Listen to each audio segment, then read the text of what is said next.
السلام علیکم ویورز، میں ناز شاہ آپ کے ساتھ ہوں۔ آج میں آپ کے ساتھ شیئر کروں گی کہ حضرت عبداللہ جب سن بلوغت کو پہنچ گئے اور ان کے فدیہ میں 100 اونٹ ذبح کر کے حضرت عبدالمطلب نے اپنی منت پوری جب کر لی تو ان کے ماتھے میں نور محمدی چمکتا تھا، جس کی وجہ سے مکہ مکرمہ کی بہت سی نوجوان خوبصورت لڑکیوں اور عورتوں نے آپ کے حسن سے متاثر ہو کر آپ کو ورگلانے کی بھرپور کوششیں شروع کر دیں، حتیٰ کہ بعض نے بڑی دولت کی بھی پیشکش کی، اور ان میں سے چند مشہور کی میں آپ کے ساتھ شیئر کرتی ہوں۔ قتال ابن اسحاق بیان کرتے ہیں کہ رسم میں نظر کی ادائیگی کے بعد حضرت عبدالمطلب اپنے بیٹے حضرت عبداللہ کا ہاتھ پکڑ کر ایک طرف چل دیے کہ راستے میں خانہ کعبہ کے قریب انہیں ایک عورت ملی جس کے بارے میں لوگوں کا خیال ہے کہ وہ بنی اسد بن عبد العزیٰ بن قصا سے تھی۔ ورقہ بن نوفل کی بہن قتال تھی جو کہ عیسائی تھی، اور اس عورت نے وہاں سے دونوں باپ بیٹے کو گزرتے دیکھا تو عبداللہ سے پوچھا، عبداللہ تم کہاں جا رہے ہو؟ وہ بولے، مجھے میرے والد اپنے ساتھ لیے جا رہے ہیں، جہاں بھی یہ لے جائیں گے میں وہیں چلا جاؤں گا۔ قتال نے عبداللہ سے کہا، کیا تم کوئی قربانی کے جانور ہو یا کوئی اونٹ ہو جو تمہاری نکیل پکڑ کے جہاں کوئی چاہے لے جائے گا اور تم چلے جاؤ گے؟ حضرت عبداللہ نے جواب دیا، یہ میرے والد ہیں، نہ میں ان کی حکم عدولی کر سکتا ہوں اور نہ میں ان سے جدائی برداشت کر سکتا ہوں۔ اس عورت نے کہا کہ جس قدر تمہارے فدیہ میں اونٹ ذبح کیے گئے ہیں وہ میں تم کو دیتی ہوں، اور تم اس وقت مجھ سے ہم بستری کر لو۔ حضرت عبداللہ نے کہا، میرے ساتھ میرے والد ہیں، میں ان کے خلاف مرضی کوئی بات نہیں کروں گا اور نہ ہی ان سے جدا ہوں گا۔ حضرت عبدالمطلب حضرت عبداللہ کو لیے ہوئے کعبہ سے باہر آ گئے اور انہیں وہب بن عبد مناف کے پاس لے گئے جو اس وقت بنی زہرہ کے رئیس تھے۔ حضرت عبداللہ کی شادی انہوں نے حضرت آمنہ سے کرا دی جو باعتبار شرافت، نسب اور مرتبہ تمام قریش سے افضل خاتون تھی۔ شادی کے بعد وہب ہی کے مکان میں حضرت عبداللہ اور حضرت خدیجہ نے خلوت کی، اور اسی وقت حضرت محمد صلی اللہ علیہ وآلہ وسلم حضرت عبداللہ سے شکم مادر میں بصورت حمل جلوہ افروز ہو گئے۔ جب حضرت عبداللہ حضرت آمنہ کے پاس سے برآمد ہو کر اس عورت کے پاس دوبارہ آئے جس نے اپنے آپ کو ان کے لیے پیش کیا تھا، عبداللہ نے ان سے کہا، آج تم وہ بات کیوں نہیں میرے سامنے پیش کرتی ہو جو تم میرے ساتھ کل کر رہی تھی؟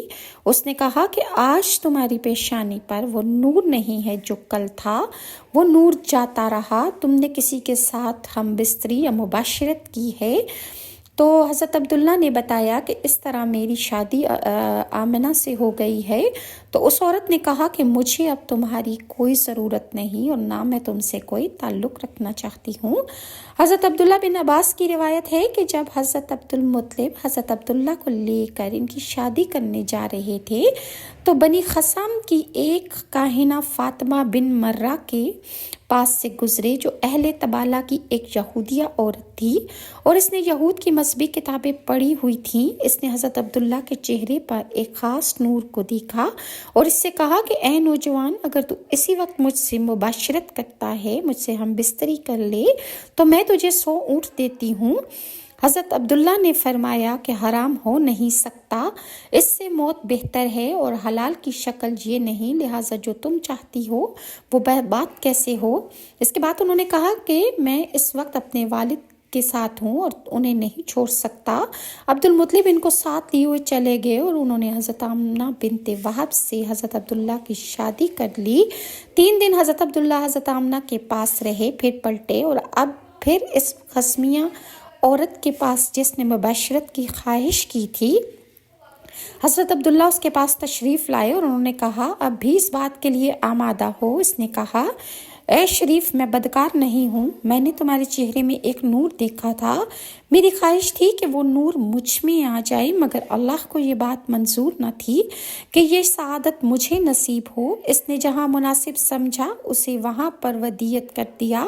یہ بتاؤ یہاں سے جا کر تم نے کیا کیا؟ حضرت عبداللہ نے کہا کہ میرے والد نے میری شادی آمنہ بنت وہب سے کر دی اور میں 3 دن اس کے ساتھ مقیم رہا۔ جب حضرت عبداللہ نے حضرت آمنہ سے شادی کا تذکرہ کیا تو اس عورت نے کہا، میرا خیال ہے کہ تم اس نبی کے باپ ہو جس کی ولادت کا وقت آ چکا ہے۔ جب قریش کے جوانوں کو فاطمہ خسمیہ کی حضرت عبداللہ کو پیشکش اور ان کا انکار اور اعراض کا علم ہوا تو انہوں نے اس معاملے میں گفتگو کی اور حضرت عبداللہ کے حسن و جمال اور ان کی پیشانی میں درخشاں نور کے چرچے عرب دنیا کے کئی مقامات پر پھیلے۔ جب اس کے اوصاف ملک شام کے اطراف و کناف میں شہرت تامہ پا گئے تو شاہ شام کی لڑکی مسمات فاطمہ جو اپنے حسن و جمال اور حشمت و جلال میں یکتا تھی، اس نور سے اقتباس کرنے کے لیے مکہ آئی اور اپنے ساتھ حشم و خدام اور لونڈیوں کی ایک بہت بڑی جماعت لے کر بیت اللہ کے قرب میں ٹھہر گئی اور چند روز کے بعد حضرت عبداللہ سے ملاقات ہوئی۔ اس وقت تک حضرت عبداللہ کی شادی حضرت آمنہ سے ہو چکی تھی، لیکن وہ نور نبوت ابھی تک رحم آمنہ حضرت آمنہ میں منتقل نہیں ہوا تھا، لیکن وہ نور نبوت ابھی تک اس عورت نے حضرت عبداللہ کی پیشانی میں نور مصطفیٰ کا مشاہدہ کیا تو اس کے عشق سے مجبور ہو کر اپنے چہرے سے پردہ اٹھا کر حضرت عبداللہ سے نکاح کی التجا کی۔ حضرت عبداللہ نے جب اس کا حسن و جمال دیکھا تو اس کی گزارش قبول کی، لیکن ساتھ ہی یہ کہہ دیا کہ یہ کام میرے والد حضرت عبدالمطلب کے مشورہ کے بغیر نہیں ہو سکتا۔ فاطمہ نے بھی اس بات کو پسند کیا۔ جب حضرت عبداللہ رات کو گھر گئے، اسی رات وہ نور محمد حضرت عبداللہ سے حضرت آمنہ کے رحم میں منتقل ہوا اور وہ نور حضرت عبداللہ کی پیشانی سے غائب ہو گیا۔ صبح ہوئی تو حضرت عبداللہ نے فاطمہ شامیہ کا قصہ اپنے والد ماجد عبدالمطلب سے بیان کیا۔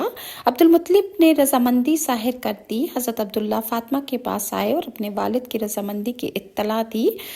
فاطمہ کو وہ نور ان کی پیشانی میں نظر نہ آیا تو دل سے درد بھری آہ نکلی۔ پھر کہا، اے عبداللہ، وہ نور جو تمہاری پیشانی میں مجھے محسوس ہوتا تھا، اس کا اقتباس کسی اور نے کر لیا ہے۔ وہ گوہر جو تیرے وجود کے صدف میں نے دیکھا تھا، کوئی اور اڑا کے لے گیا۔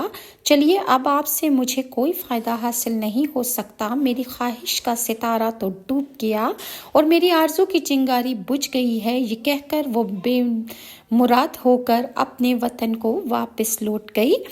جب وہب بن عبد مناف نے ابلق سواروں کی جانب سے حضرت عبداللہ کی حفاظت دیکھی تو ان کے دل میں یہ بات گھر کر گئی کہ وہ اپنی بیٹی آمنہ کا نکاح حضرت عبداللہ سے کریں گے۔ گھر آ کر انہوں نے سارا واقعہ اپنی بیوی کو سنایا، انہیں حضرت عبدالمطلب کی خدمت میں روانہ کیا کہ جا کر ان سے کہیں کہ میری عفت مآب اور نیک سرشت بیٹی جو اخلاق و اعمال میں بے مثال ہے، اگر وہ اس کو اپنے بیٹے عبداللہ کی زوجیت کے لیے قبول کر لیں تو نہایت مناسب ہوگا۔ عبدالمطلب نے حضرت آمنہ بنت وہب کی صفات اپنی بیوی حالہ سے، جو حضرت حمزہ بن عبدالمطلب کی والدہ اور حضرت آمنہ کی چچا زاد بہن تھی، بہت بار سنی تھیں۔ علاوہ ازیں قبیلہ کی عورتیں بھی اس بات کی طرف اشارہ کرتی رہتی تھیں کہ حضرت عبداللہ اور حضرت آمنہ کا جوڑا نہایت مناسب رہے گا۔ در حقیقت حضرت آمنہ اپنے دور کی نہایت عقل مند اور لائق و فائق خاتون تھی اور ان صفات میں ان کا کوئی ہم پلہ نہ تھا، لہٰذا عبدالمطلب نے اس تجویز کو قبول کر لیا اور یہ بات اس یمنی خبر کے عین مطابق تھی جو اس نے حضرت عبدالمطلب سے سفر یمن کے موقع پر کہی تھی۔